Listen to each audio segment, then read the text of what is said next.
मौत तो देरसवेर आनी ही है, लेकिन मैदाने जंग में मरने से बेहतर और क्या हो सकता है। मैं मर रहा हूं, लेकिन जिस इलाके के लिए हम लड़े उसे दुश्मन के हाथ में न जाने देना। ये शब्द इंडियन आर्मी के ब्रिगेडियर उस्मान ने अक्टूबर 1947 में पाकिस्तानी कबायलियों से लड़ते हुए कहे थे। उस्मान उन गिने-चुने मुस्लिम अधिकारियों में से थे जिन्होंने बंटवारे के बाद भारत की सेना को चुना। आज़ादी के वक्त ब्रिटिश इंडियन आर्मी के 4 लाख जवानों में से करीब 1.3 लाख मुस्लिम थे। ऑप्शन मिला तो 98% मुस्लिम सैनिकों ने पाकिस्तान को चुना। भारत पाक बंटवारे की त्रासदी की याद में भारत सरकार हर साल 14 अगस्त को विभाजन विभीषिका स्मृति दिवस मनाती है। बंटवारे से जुड़ी 3 पार्ट की सीरीज ला रहा है। आज दूसरी कड़ी में पढ़िए मिलिट्री बंटवारे के सुने अनसुने किस्से। पार्टीशन से पहले ही सेना के बंटवारे की जिद कर रहे थे जिन्ना। मार्च 1947 में माउंटबेटन ने कैबिनेट के मंत्रियों से पूछा कि क्या धर्म के आधार पर सेना का बंटवारा जून 1948 तक करना चाहिए। 7 अप्रैल 1947 को पार्टीशन काउंसिल के सदस्य लियाकत अली ने माउंटबेटन को पत्र लिखकर कहा, बिना सेना के पाकिस्तान का कोई फायदा नहीं है। जिन्ना भी बिना सेना के बंटवारे के लिए राजी नहीं थे। माउंटबेटन ने जिन्ना को लेटर लिखकर समझाने की कोशिश की और लिखा कि जून 1948 तक मैं खुद भारत की कानून व्यवस्था के लिए जिम्मेदार हूं। जिन्ना इस पर नहीं माने। 20 जून को लियाकत अली ने कहा, मैंने और मिस्टर जिन्ना ने यह तय किया है कि जब तक हमें सेना नहीं दी जाती, हम पाकिस्तान सरकार का शासन अपने हाथों में नहीं लेंगे। सेना का ट्रांसफर तुरंत शुरू कर देना चाहिए। इस पर कांग्रेस की सहमति लेने के लिए ओडिशा के तब के गवर्नर सीएम त्रिवेदी को दिल्ली बुलाया गया। 4 जुलाई को माउंटबेटन ने कहा कि सेना का मूवमेंट शुरू करने के लिए सभी नेता मान गए हैं। ये हमारी बड़ी सफलता है। सेना प्रमुख क्लाउड ऑचिनलेक इस पर खुश हैं। पूर्व केंद्रीय गृह सचिव माधव गोडबोले लिखते हैं कि ये दुर्भाग्य की बात है कि जिस समय कानून व्यवस्था को संभालने की सबसे बड़ी जिम्मेदारी सेना की थी, उस समय उसे पूरी तरह से निष्प्रभावी कर दिया गया था। कोई पाकिस्तानी मुसलमान इंडियन आर्मी नहीं चुन सकता था। 14 अगस्त 1947 को पुरानी भारतीय सेना को खत्म करने का आदेश आया। सैनिकों से ये कहा गया था कि वह अपनी मर्जी से भारत या नए बने पाकिस्तान का कोई डोमिनियन प्रांत चुन सकते हैं। हालांकि इसमें एक शर्त थी। Rites of passage a civil servant remembers. HM. Patel. HM. Patel अपनी किताब राइट्स ऑफ पैसेज में लिखते हैं, पाकिस्तान का कोई मुस्लिम भारतीय राज्य में और भारत का कोई गैर मुस्लिम पाकिस्तान के सशस्त्र बलों में शामिल नहीं हो सकता। फील्ड मार्शल सर ऑचिनलेक सेना के बंटवारे का कामकाज देख रहे थे। सैनिकों की संख्या, चलचल संसाधन के बंटवारे के लिए एक योजना बनाई गई, जिसकी निगरानी सुप्रीम हेडक्वार्टर की तरह ब्रिटिश अधिकारी कर रहे थे। 14 अगस्त को ऑचिनलेक और मेजर जनरल रेजिनाल्ड सेवरी के दस्तखत के साथ एक ऑर्डर जारी किया गया। यह ब्रिटिश भारतीय सेना की तरफ से जारी किया गया आखिरी आदेश था। इसमें 2 लाइनों में सिर्फ 2 ही बातें लिखी थीं, डिसकॉन्टिन्यूएंस ऑफ इंडिया आर्मी ऑर्डर्स यानी भारतीय सेना की व्यवस्था को बंद करना और this is the last India army order यानी यह भारतीय सेना का आखिरी आदेश है। 2 महीने में हुआ सेना बांटने का 1 साल का काम। लेखक जॉन कॉनेल क्लाउड ऑचिनलेक की जीवनी में लिखते हैं, सेना का बंटवारा 25 अप्रैल को ही तय हो गया था। हालांकि यह प्रशासनिक और कूटनीतिक चीजों को दरकिनार कर सिर्फ राजनीतिक निर्णय था। ऑचिनलेक को सिर्फ 2 महीने में सेना को भारत पाक में बांटने का आदेश दे दिया गया। इस काम को प्रॉपर तरीके से करने में 1 साल का समय लगना था। ऑचिनलेक ने 20 जून 1947 को माउंटबेटन को एक पत्र में लिखा, पूरे उत्तर भारत में सेना की यूनिट्स छोटे छोटे टुकड़ों में बंटी हैं। इन्हें वापस इकट्ठा करना होगा। अगले 6 महीने तक इन यूनिट्स की लगातार हिंदुस्तान और पाकिस्तान में अदलाबदली चलेगी। इस बीच अगर हालात बिगड़े तो सेना वापस ऐसी स्थिति में नहीं आ पाएगी कि वह लॉ एंड ऑर्डर संभाल ले, पूर्व केंद्रीय गृह सचिव माधव लिखते हैं। अगर माउंटबेटन ने ऑचिनलेक की बातें मान ली होती तो सेना का बंटवारा होने तक सत्ता का ट्रांसफर रुक गया होता और जो तबाही हुई वो बच जाती। भारत पाकिस्तान की सेना ने मिलकर लड़ा पहला मिशन। देश के सैनिकों के लिए असमंजस की स्थिति थी। एक तरफ पंजाब जैसे सीमाई इलाकों में मारकाट मची थी, दूसरी तरफ भारतीय सेना के बंटवारे की घोषणा हो गई। सेरेंग्स, सर्टिफिकेट्स, आईसी के ब्रिटिश सेना के एक अधिकारी लेफ्टिनेंट कर्नल हर्बर्ट हिल ने कहा, आम भारतीय सैनिक बहुत चिंतित हैं, खास तौर पर वे जिनके घर पंजाब में हैं। उन्हें घर से कोई खबर नहीं मिल रही है। पंजाब में सीमा पर हालात संभालने के लिए 17 जुलाई को मेजर जनरल थॉमस रीस की अगुवाई में पंजाब बाउंड्री फोर्स (पीबीएफ) नाम से एक नई यूनिट बनाई गई। इसमें 15 भारतीय और 10 पाकिस्तानी बटालियन शामिल की गई। 1 अगस्त 1947 से यूनिट ने काम शुरू किया। इसमें जरूरत से बेहद कम सैनिक शामिल हो पाए, क्योंकि ज्यादातर सैनिकों की अदला-बदली चल रही थी। ब्रिटेन के नेशनल आर्मी म्यूजियम की रिपोर्ट के मुताबिक पीबीएफ के जवानों की मुस्तैदी के बावजूद अकेले पंजाब में 2 लाख से ज्यादा लोगों की हत्या कर दी गई थी। भारतीय सेना की वेबसाइट पर लिखा है, हिंसा का स्तर गृहयुद्ध जैसा था। पीबीएफ को रक्तपात रोकने और सैनिकों की आवाजाही में मदद के लिए बनाया गया था। ये आखिरी बार था जब पुरानी भारतीय सेना एक यूनिट की तरह काम करने के लिए तैनात हुई थी। 1 सितंबर को पीबीएफ भंग कर दी गई, क्योंकि यह हिंसा रोकने में नाकाम रही थी। मारकाट का सिलसिला साल 1948 के शुरुआती महीनों तक चला। पंजाब में सीमा के इधर-उधर लाशों से भरी ट्रेनें पहुंच रही थीं। मिलिट्री बंटवारे में हर तीसरा सैनिक पाकिस्तान गया बंटवारे से पहले। ब्रिटिश भारतीय सेना जवानों की संख्या: आर्मी 3,91,000, एयरफोर्स 13,000, नेवी 8,700। बंटवारे के बाद सेना: भारत को जवान: आर्मी 2,60,000, एयरफोर्स 10,000, नेवी 5,700। पाकिस्तान को मिले जवान: आर्मी 1,31,000, एयरफोर्स 3,000, नेवी 300। 98% मुस्लिम सैनिकों ने पाकिस्तान को अपना मुल्क चुना। सिर्फ 554 मुस्लिम अधिकारियों ने हिंदुस्तान में रहने का फैसला किया। Lieutenant colonel brigadier Mohammad Usman Inayat Habibullah बंटवारे से पहले भारतीय सेना में 30 से 36% मुसलमान थे, जो घटकर 2% रह गए। ब्रिगेडियर मोहम्मद उस्मान, ब्रिगेडियर मोहम्मद अनीस अहमद खान और लेफ्टिनेंट कर्नल इनायत हबीबुल्लाह जैसे कुछ ऑफिसर्स ने पाकिस्तान न जाने का फैसला लिया था। Sir Frank Messervy, sir Robert Lockhart Bharat के पहले सेनाध्यक्ष सर रॉबर्ट लॉकहार्ट और पाकिस्तान के सर फ्रैंक मेसेव बने। बाकी ऑफिसर्स की जगह प्रमोट होकर आए भारतीय और पाकिस्तानी जवान ऑफिसर बन गए। हिंदुस्तान और पाकिस्तान की अलग अलग टुकड़ियां बांट दी गई। मिसाल के लिए पाकिस्तानी की रेजिमेंट 19th लांसर्स और भारत की रेजिमेंट स्किनर हॉर्स ने हिंदू, सिख और मुस्लिम जवानों की अदला-बदली कर ली। भारत पाक में कैसे बंटे? मिलिट्री इक्विपमेंट: कुल मिलिट्री इक्विपमेंट 1,65,000 टन वजन के थे। इसका एक हिस्सा पाकिस्तान को मिला।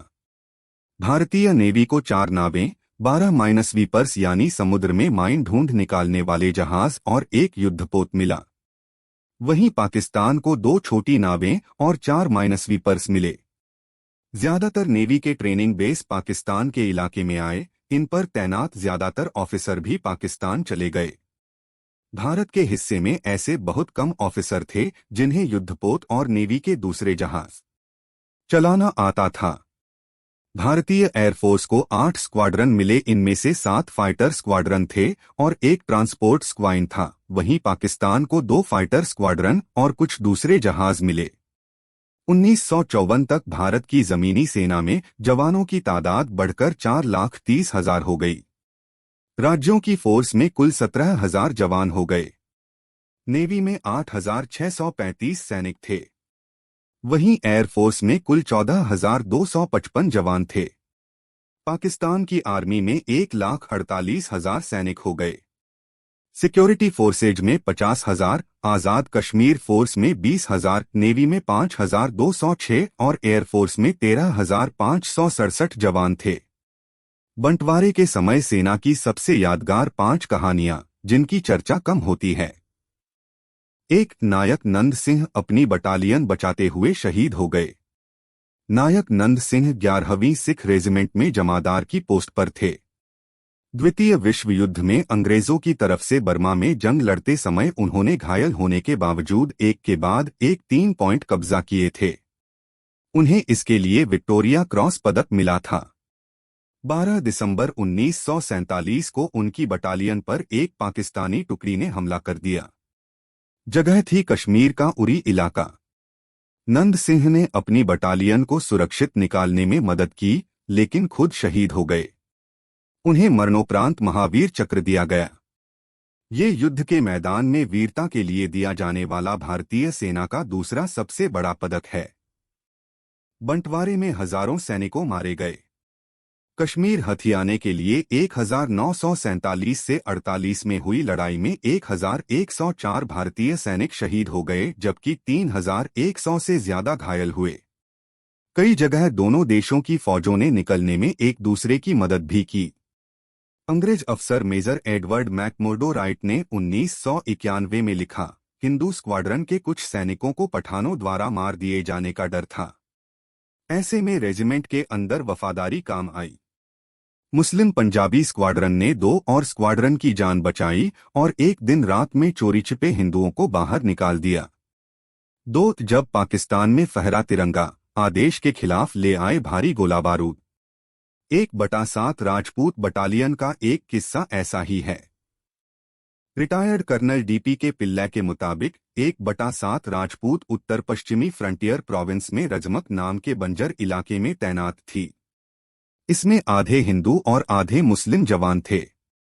इसके मुस्लिम सैनिकों को 5/8 पंजाब बटालियन में शिफ्ट कर दिया गया। सख्त आदेश थे कि पाकिस्तान के अंदर नहीं तिरंगा फहराया जाएगा और न ही 1/7 राजपूत अपने साथ कोई वीरता पदक लेकर जाएगी। ऐसा कोई आदेश भारत में नहीं जारी किया गया था। हालांकि भारत की तरफ से बंदूकों के साथ सिर्फ 20 राउंड गोलियां लाने का आदेश था। 1/7 राजपूत की अगुवाई कर रहे कर्नल कुलदीप सिंह बख्शी ने अपनी बटालियन इलाके की एक मुख्य सड़क पर तैनात कर दी। ये सड़क 122 किलोमीटर दूर बन्नू नाम की जगह तक जाती थी। बख्शी ने इस रास्ते से छोटे छोटे बैचेज में गोला बारूद भेजना शुरू कर दिया। कोई शक न हो, इसके लिए सभी वायरलेस और लैंडलाइन काट दिए गए। यहां तक कि बख्शी की पूरी योजना के बारे में उनके अलावा सिर्फ सूबेदार मेजर देवी सिंह को पता था। देवी सिंह पूर्व आर्मी चीफ और वर्तमान में सांसद जनरल वीके सिंह के चाचा थे। एक ऑफिसर को कैजुअल लीव देकर दिल्ली भेजा गया और वहां से 2 तिरंगे मंगवाए गए। 14 अगस्त की रात रजमक में पाकिस्तानी आदेश के खिलाफ दोनों तिरंगे आसमान में लहरा रहे थे। तिरंगे के सामने 17 ऑफिसर्स ने भारत की सुरक्षा और निष्ठा की शपथ ली। कबीलाई लड़ाकों से बचते हुए 1/7 राजपूत आखिरकार बन्नू पहुंच गई। बन्नू से आगे कोई भी मुस्लिम लोको पायलट उनकी ट्रेन चलाने के लिए तैयार नहीं हुआ। हालांकि बटालियन में एक ऑफिसर ऐसा था जो पहले रेलवे में रहा था। जैसे तैसे बटालियन छोटी लाइन से बन्नू से मारी सिंध पहुंची। यहां 2 दिन तक रुकने के बाद अटारी तक के लिए एक बड़ी लाइन की ट्रेन की व्यवस्था हुई। 3 नवंबर को ट्रेन के अमृतसर पहुंचने के बाद बटालियन की जांच होनी थी कि वह आगे के मिशन के लिए फिट है या नहीं। दूसरी ट्रेनों में मारकाट चल रही थी। बटालियन अपनी ट्रेन में 300 औरतों और बच्चों को भी लेकर आई। जब सेना की पश्चिमी कमान के GOC lieutenant general KM Cariappa ने यूनिट का इंस्पेक्शन किया तो सभी फिट निकले और उनके साथ निकला महीने भर थोड़ा थोड़ा करके इकट्ठा किया गया भारी गोला बारूद। मशीन गन और मोर्टार उन यूनिट्स में बांट दिए गए जिनके पास इसकी कमी थी। रजमक में मेजर जनरल फ्लेमिंग ने 1/7 राजपूत के लिए कहा, इस पृथ्वी पर कोई भी 1/7 को वो करने से नहीं रोक सकता जो वो करना चाहते हैं। 3 ब्रिगेडियर उस्मान ने कहा, धर्म वफादारी बदलने की इजाजत नहीं देता। 1/7 बटालियन को गुरदासपुर में 77 पैरा ब्रिगेड को आराम देने के लिए तैनात कर दिया गया था। इसकी कमान ब्रिगेडियर उस्मान के हाथों में थी। ब्रिगेडियर उस्मान को जिन्ना ने पाकिस्तान में PCOS यानी पाकिस्तानी सेना के मुखिया के पद का लालच दिया था। उस्मान ने जिन्ना से कहा, मुझे भारत की मान्यताओं के बारे में पता है, मेरा धर्म मुझे अपने देश के लिए वफादारी बदलने की इजाजत नहीं देता। पाकिस्तान ने कश्मीर हथियाने के लिए 22 अक्टूबर 1947 को फोर्स और हजारों कबीलाई लड़ाके दाखिल कर दिए थे। बटालियन को नौशेरा भेज दिया गया। केएन करियप्पा ने ब्रिगेडियर उस्मान को पुंछ और झंगर के इलाकों को कबायलियों से आजाद करवाकर वहां तिरंगा फहराने की जिम्मेदारी दी थी। नौशेरा की लड़ाई में भारतीय सेना ने 1000 कबायलियों को मार गिराया, इतने ही घायल हुए। इस लड़ाई में भारत के 32 जवान शहीद हुए। 6 फरवरी 1948 को नौशेरा भारत का हिस्सा बन गया। कुछ कबायली एक मस्जिद में शरण लिए हुए थे। उस्मान ने बिना कोई संकोच किए मस्जिद पर हमला बोल दिया। पाकिस्तान ने उस्मान के सिर पर 50,000 का इनाम रखा था। 3 जुलाई 1948 की शाम पाकिस्तानी सेना ने ब्रिगेड हेडक्वार्टर पर गोलाबारी शुरू कर दी। एक गोला उस्मान के पास गिरा और वे शहीद हो गए। उस्मान को मरणोपरांत महावीर चक्र दिया गया। उस समय उस्मान की उम्र सिर्फ 36 साल थी। कहा जाता है कि अगर वे जीवित रहते तो भारतीय सेना के चीफ बनते। 4 कई सैनिक ऐसे भी थे जिनका मुल्क नहीं तय हो पाया। प्रोफेसर वजीरा जमींदार ने अपनी किताब the long partition and the making of modern south Asia की शुरुआत लखनऊ के गुलाम अली की कहानी से की है। गुलाम अली कृत्रिम अंग बनाते थे। बंटवारे के ऐलान के समय वो पाकिस्तान की मिलिट्री वर्कशॉप में थे। उन्हें वापस लखनऊ जाने से मना कर दिया गया और पाकिस्तान की सेना में शामिल कर लिया गया।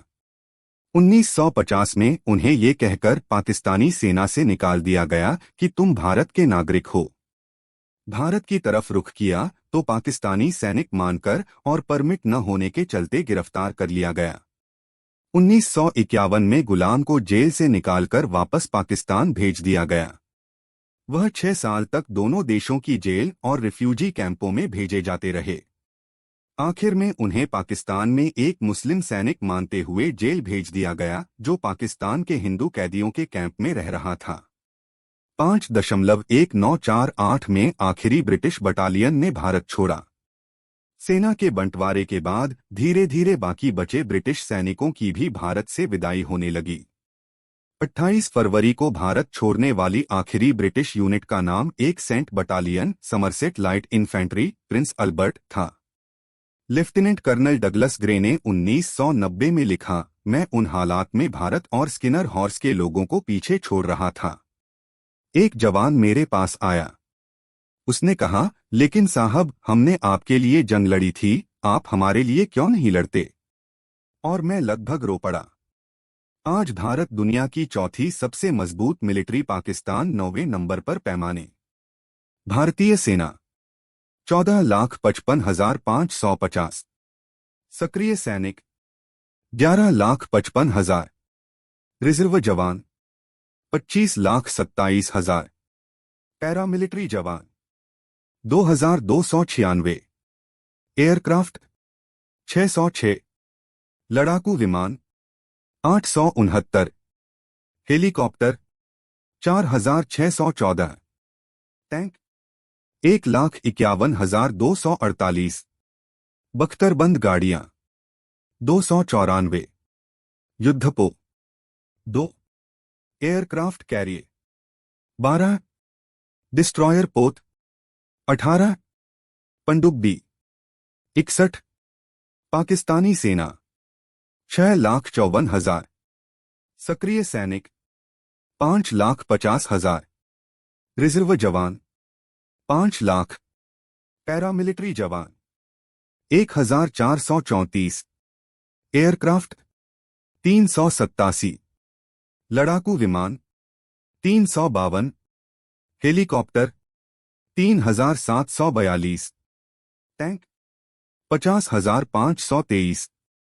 बख्तरबंद गाड़ियां 114।